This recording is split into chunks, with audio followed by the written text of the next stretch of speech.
Selamat datang di channel Rizka Fajrul Muharram. Jangan lupa sebelum menyaksikan video berikut, subscribe, like, dan komen. Oke, yuk selamat menyaksikan, semoga mendapat ilmu yang bermanfaat. Assalamualaikum warahmatullahi wabarakatuh. Pada pertemuan akuntansi hari ini kita akan membahas tentang laporan keuangan berdasarkan persamaan dasar akuntansi. Nah, setelah kemarin kita membahas materi persamaan dasar akuntansi, kita membuat laporan keuangannya. Yang pertama adalah laporan laba rugi.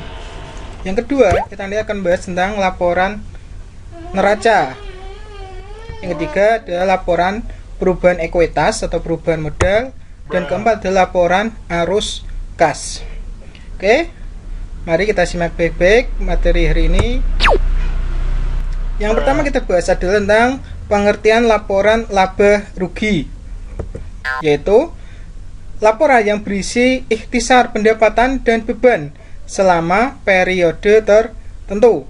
Ya, pendapatan dan beban yang dimaksud adalah yang mempengaruhi nilai ekuitas atau modal perusahaan. Ya, laporan ini berisi tentang ringkasan atau laporan pendapatan dan beban-beban selama periode tertentu. Ya, artinya nanti kalau pendapatannya lebih besar, itu berarti nanti perusahaan memperoleh laba. Sedangkan jika beban atau biayanya lebih besar, berarti nanti mendapatkan rugi. Ya, laporan laba rugi artinya kalau pendapatannya lebih besar berarti laba, kalau beban atau biayanya lebih besar berarti perusahaan mengalami kerugian. Yang kedua adalah laporan perubahan ekuitas atau perubahan modal, yaitu laporan yang menyajikan informasi mengenai perubahan ekuitas atau perubahan modal sebagai akibat operasional perusahaan. Nah, modal atau ekuitas mengalami perubahan itu pengaruh dari laporan yang pertama, yaitu laporan laba rugi. Modal akan semakin banyak atau bertambah jika perusahaan mengalami laba atau untung, sedangkan sebaliknya modal akan semakin berkurang kalau perusahaan mengalami rugi. Oke. Nah, rumus modal akhir, ya, laporan perubahan modal atau modal akhir adalah modal awal atau ekuitas awal ditambah laba dikurangi prive. Ya, modal awal ditambah laba dikurangi prive. Laba dapat dari mana? Dari laporan yang pertama, dari laporan perubahan modal. Ya. Oke. Ya, jadi kemungkinan tidak ada perusahaan yang rugi ya.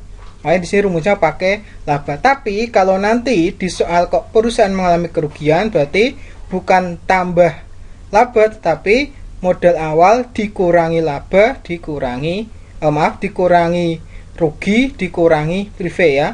Kalau perusahaan mengalami kerugian berarti modal akhirnya modal awal dikurangi rugi dikurangi prive.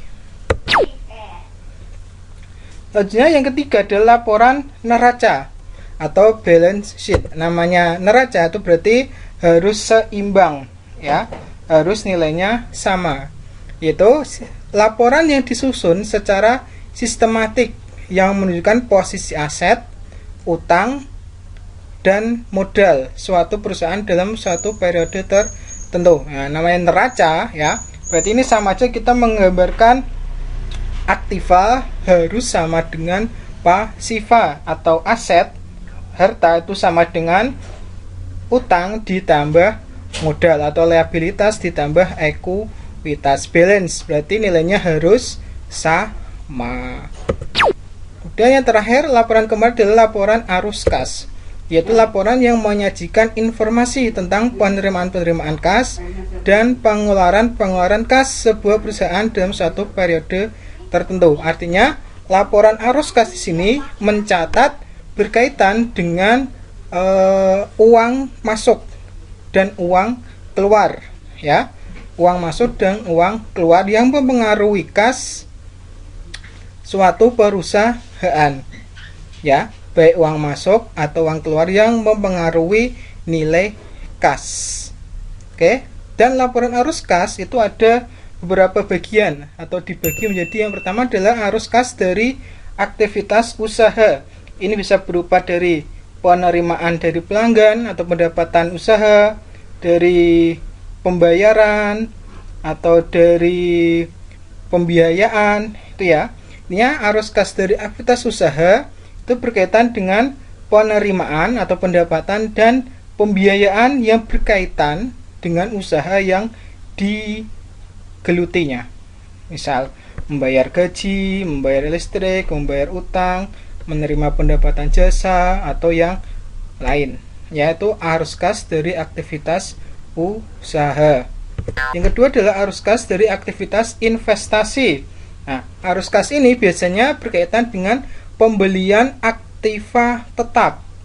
Ya, pembelian aktiva tetap bisa berupa peralatan, kendaraan, mesin, dan lain-lain, itu ya, berkaitan dengan pembelian aktiva tetap. Terus yang ketiga adalah arus kas dari aktivitas keuangan. Nah, ini yang masuk dalam sini adalah berkaitan dengan investasi modal atau investasi awal biasanya. Yang kedua adalah penambahan modal, ya, bisa penambahan baik dari utang bank atau dari modal sendiri. Ya, yang ketiga adalah dari privé. Ya, itu adalah 3 arus kas yang terdapat dalam laporan arus kas, ya, dari aktivitas usaha, aktivitas investasi, dan aktivitas keuangan. Oke, mari kita coba menyusun keempat laporan tersebut. Oke, kita memiliki laporan persamaan dasar akuntansi dari perusahaan jasa angkut Muklis Express. Ya, seperti ini ya, periode April 2013. Di sini kita jelas, di sini benar aktiva sama dengan pasiva. Oke ya, aktiva sama dengan pasiva. Laporan yang pertama kita buat adalah laporan laba rugi. Oke, kita susun laporan laba rugi.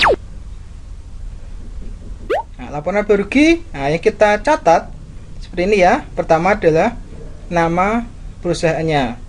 Dua, jenis laporan laba rugi dan periode. Pendapatan yang diperoleh oleh jasa angkut Muklis. Ini pendapatan jasa 1 juta, pendapatan jasa 1,5 juta. Ya, berarti total 2.500.000. Terus beban-beban atau biaya sewa kantor dan sewa kendaraan, berarti total 700. Berarti laba pendapatan dikurangi beban, karena lebih besar pendapatannya berarti mendapatkan laba. Ini dapat dari mana pendapatan sini? Kita lihat dari sini. Nah, di sini pendapatan jasa sebesar 1 juta dan pendapatan jasa sebesar 1.500.000, berarti 2.500.000. Kemudian pembayaran, ya, sewa kantor 400, sewa kendaraan 300. Kenapa kok di sini pembayaran hutang tidak ikut? Karena tidak mempengaruhi modal. Ya, hati-hati di sini ya. Kenapa pembayaran hutang tidak ikut? Karena ini tidak mempengaruhi modal. Berarti beban hanya pembayaran sewa kantor dan pembayaran sewa kendaraan. Berarti pendapatan total 2.500.000 dikurangi bebannya 700, berarti mendapatkan laba sebesar 1.800.000. Oke, itu ya. Lanjut. Laporan yang kedua adalah laporan perubahan ekuitas atau laporan perubahan modal. Nah, rumus tadi ya, modal awal ditambah laba dikurangi privé. Ya, modal awal dapat dari mana? Modal awal dari sini ya, 5 juta. Nah, sini modal awal sebesar 5 juta. Ya. Terus labanya dapat dari sini. Laba sebesar 1.800.000. ya. Sedangkan prive-nya dari sini, prive-nya dikurangi atau mengurangi 600. Nah, sehingga laporan perubahan modal awal 5 juta ditambah laba dikurangi prive, sehingga modal akhirnya adalah tinggal 6.200.000. Oke, itu ya. Di modal akhir dari perusahaan tadi Express, Muklis Express itu sebesar 6.200.000. Selanjutnya adalah laporan yang ketiga, adalah laporan neraca. Ya. Laporan neraca ini didapat dari persamaan dasar, ya, dari persamaan dasar akuntansi. Kita cukup lihat angka yang paling bawah. Kas 5.370.000, perlengkapan 800.000, peralatan 1.200.000, total 6.650.000. Hutang 450 dan modal akhirnya 6.200.000. Kita coba cek. Nah, di sini ya. Sini. Sama ya. Ini adalah akun aset atau aktiva, ini adalah akun pasiva. Ya, modal akhir juga bisa dilihat dari sini. Nah, ini kan modal akhir sebesar 6.200.000, ya. Atau bisa juga dilihat dari sini, modal di paling akhir 6.200.000, ya. Sehingga neracanya sama, ya. Jadi neraca harus seimbang atau balance antara aktiva dengan pasiva. Harta sama dengan utang ditambah modal, ya. Utang atau liabilitas, modal atau ekuitas. Oke, bisa ya. Lanjut, laporan terakhir adalah laporan arus kas. Nah, laporan arus kas ini berkaitan dengan kas yang masuk dan kas yang keluar. Nah, ini di sini. Laporan arus kas dari aktivitas usaha berkaitan dengan pendapatan dan pengeluaran berkaitan dengan usaha perusahaan. Yang pertama, pendapatan jasa 2.500.000, membeli perlengkapan 80.000, pembayaran hutang 250, sewa kantor 400, sewa kendaraan 300. Berarti pendapatan jasa dikurangi semua beban, tinggal 1.470.000. Ini dapat dari mana? Dapat dari persamaan dasar akuntansi. Kita lihat. Nah, di sini. Berarti ya, pendapatan 2.500.000. Ada pembelian di sini. Pembelian perlengkapan 80. Kemudian membayar hutang 250. Membayar sewa kantor 400.000 dan membayar sewa kendaraan 300.000. Nah, berarti tinggal 1.470.000. Yang kedua adalah laporan arus kas dari aktivitas investasi. Ya, di sini ada pembelian peralatan. Dapat dari mana? Oke, kita lihat lagi. Ya, pembelian peralatan. Nah, di sini pembelian peralatan. Sini sebesar 500.000. Ya. Pembelian peralatan sebesar 500.000.